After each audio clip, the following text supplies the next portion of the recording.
Hello friends. तो पिछले episode में आप लोगों ने देखा था कार्लोस ने शेराहुशी को पकड़ने की कोशिश करी थी, लेकिन यहां पर जो सेंट डोंक्यूजॉट था उसने शेराहुशी को बचा लिया था। इसके बाद हमें शेंक्स दिखाया गया था जो कि 5 एल्डर्स से मिलने के लिए आया था। और अब आइए शुरू करते हैं। एपिसोड की शुरुआत होती है एक कासिल से। उस कासिल का नाम होता है पेंगेक कासिल, जिसके बाहर 3 और गेट होते हैं और इनमें से अगर आप एक गेट को चुनोगे तो वो सेलेस्टियल ड्रैगन्स के पास जाता है जहां पर सेलेस्टियल ड्रैगन्स रहते हैं। तो यहां पर कुछ सोल्जर्स आते हैं, तो वहां पर जो सोल्जर्स पहले से गेट के पास खड़े होते हैं वो बोलते हैं कि तुम लोग यहां पर क्या कर रहे हो। तो वो 4 सोल्जर इन्हें बताते हैं कि सोल्जर्स की कमी है यहां पर, जिस वजह से हमें यहां पर बुलाया गया है। तो वो सोल्जर जो कि पहले से खड़े होते हैं वो उन्हें अंदर जाने देते हैं और उन 4 सोल्जर्स में से एक सोल्जर होता है साबो। तो साबो अब पेंगेक कासिल के अंदर घुस जाता है और वहां पर वो क्या करता है, जासूसी सी कर रहा होता है। मतलब एक तरह से देखा है तो वहां पे टहल रहा होता है, फोटो खींच रहा होता है, जो कि उसकी काम की होगी। तो यहां पर कुछ सोल्जर्स साबो को देख भी लेते हैं, लेकिन वो सोल्जर्स साबो का कुछ नहीं बिगाड़ पाते हैं। इसके बाद हमें वीवी दिखाई जाती है जो बोलती है कि यहां से काफी सारे लोग यहां से जा चुके हैं। तो यहां पर डॉक्टर कुरिया उसे बोलती है कि अगर ऐसी दुर्घटना होगी तो यहां से सभी जाना पसंद करेंगे, क्योंकि बेमतलब में कोई भी नहीं फंसना चाहता है। इसके बाद हमें प्रिंसेस मैनसेरी दिखाई जाती है जो कि अपने डेविल फ्रूट की पावर का यूज करती है और शेराहुशी को जितनी चोटें लगी होती हैं वो उन्हें ठीक कर देती है। ये देखकर शेराहुशी एकदम हैरान रह जाती है कि इसकी पावर कितनी कमाल की है। और इसके बाद हमें रेबेका दिखाई जाती है जो बोलती है कि अगर तुम दोनों को देखा जाए तो तुम इस दुनिया की सबसे छोटी प्रिंसेस हो और तुम इस दुनिया की सबसे बड़ी प्रिंसेस हो। इसके बाद हमें पेल दिखाया जाता है जो कि वीवी के पास आता है और वो बोलता है कि मुझे माफ करना कि मैं तुमसे दूर चला गया, मैंने यहां पर दुर्घटना के बारे में सुना है, मुझे तुम्हारे पास रहना चाहिए था। वीवी बोलती है कि चिंता की कोई बात नहीं है, मैं बिल्कुल ठीक हूं, ये बताओ पिताजी कहां हैं। तो यहां पर पेल बताता है कि पिताजी और किंग रिकू आपस में बात कर रहे हैं और जो उन्हें फुजीतोरा ने लेटर दिया था वो उसी के बारे में बात कर रहे हैं। फिर हमें नेपट्यून दिखाया जाता है जो कि डोंक्यूजॉट का शुक्रिया अदा करता है कि तुमने ओते ही में से किया हुआ मेरा वादा बचा लिया। इसके बाद जो डोंक्यूजॉट होता है वो बोलता है कि भाई मुझे पता है कि तुम्हारी मीटिंग 7 दिन तक चलने वाली है, तो तुम चिंता मत लो, शेराहुशी का जब तक मैं ख्याल रखूंगा। इसके बाद जो लियो होता है वो बोलता है कि भाई मेरा मन कर रहा है कि मैं सेलेस्टियल ड्रैगन को पीटूं।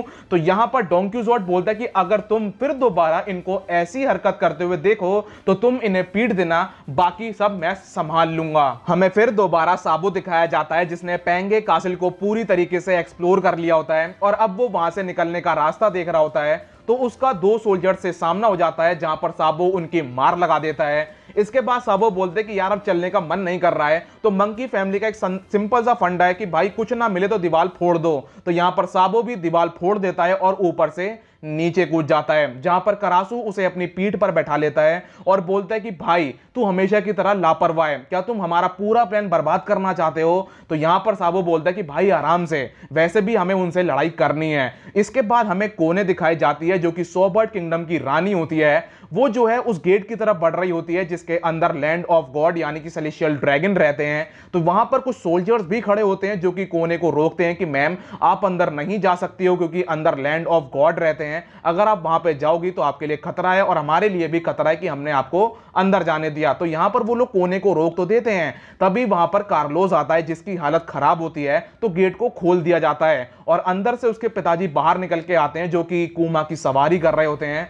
यानी कि कूमा उनका स्लेव है। तो यहां पर कार्लोस अपने पिताजी को पूरी बात बताता है कि पिताजी डोंक्यूजॉट ने मेरे साथ क्या किया, आप सुन रहे हो ना। तो यहां पर कार्लोस के पिताजी बोलते हैं कि मैं सुन रहा हूं और मैं जानता हूं कि वहां पर क्या हुआ है, बेटा मैं तुम्हें लेने ही आ रहा था और मैं उसे अब छोड़ूंगा नहीं। वैसे वो बहुत ही अजीब है, जैसे हुमिंग 30 साल पहले था वैसे ही आज वो है, ना ही उसके पास कोई स्लेव है और ना ही वो कुछ हरकतें करता है। इसके बाद हमें कूमा के बारे में दिखाया जाता है कि कूमा की कैसे लूफी लोगों से मुलाकात हुई थी, कैसे उसने लूफी लोगों की मदद करी थी। इसके बाद हमें साबो दिखाया जाता है जब वो कूमा की ऐसी हालत देखता है तो उसको बहुत जोर का गुस्सा आ रहा होता है। इसके बाद हमें कार्लोस दिखाया जाता है जो बोलता है वाह पिताजी, आपने तो कूमा को ही अपना स्लेव बना लिया। तो यहां पे कार्लोस के पिताजी उसे बताते हैं कि बेटा ये बहुत ही कमाल का स्लेव है, इसे मारो, इसमें तलवार घुसोड़ दो। ये बेटा चीखे तक नहीं निकालता, चीखे छोड़ो ये उफ उफ उफ तक नहीं करता है, कुछ भी नहीं करता है बेटा, ये बहुत ही कमाल का स्लेव है। जिसके बाद कार्लोस बोलता है कि पिताजी मुझे भी ऐसा ही एक स्लेव चाहिए,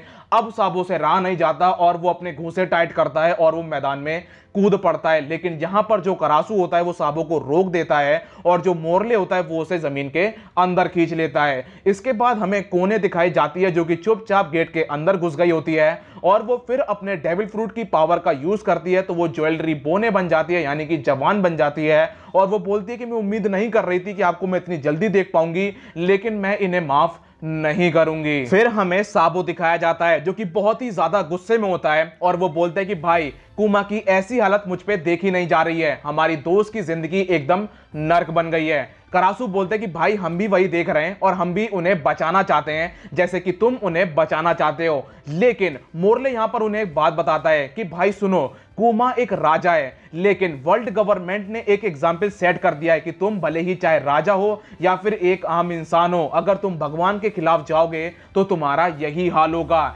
इसके बाद अगर हम लोग कुमा को बचाना चाहते हैं तो हमें CP0 नेवी का हेडक्वार्टर बगल में, हमें उनका सामना करना पड़ेगा और तीसरी चीज यहां पर एक एडमायरल भी है। इसके बाद करासु बोलते कि सुनो, अगर हम लोग कुमा सर को बचा भी लेते हैं तो वो पहले की तरह नॉर्मल नहीं हो पाएंगे। साबो बोलते कि मेरी बात ध्यान से सुनो, हम लोग लड़ेंगे, अब बस दो चीज होंगी, या तो हम जीतेंगे या फिर हम हारेंगे। इसके बाद हमें वो इंसान दिखाया जाता है जो कि पूरे तरीके से काले में ढका हुआ है, यानी कि एनिमे वाले हमें दिखाना नहीं चाहते हैं। उसके हाथों में लूफी का वांटेड पोस्टर होता है और इसके बाद हमें कार्लोस का बाप दिखाया जाता है जो कि कार्लोस से बोलता है कि बेटा चलो हम लोग घर चलते हैं। और फिर हमें साबो दिखाया जाता है जहां पर लिंडबर्ग सबको बताता है कि भाई सुनो, मैंने मारीजो का और जो कासिल का पूरा स्ट्रक्चर है उसे ध्यान से देख लिया है, लेकिन बस जो दिक्कत है वो है उनकी सिक्योरिटी। मैंने सुना है कि यहां पर नेवी के एडमिरल्स भी हैं। यहां पर साबो बोलता है कि भाई सुन, मुझे इनसे कोई भी दिक्कत नहीं है, चाहे कोई भी मैदान में आ जाए मैं कुमा को बचा के रहूंगा। जहां पर मोरले लोग बोलते हैं कि भाई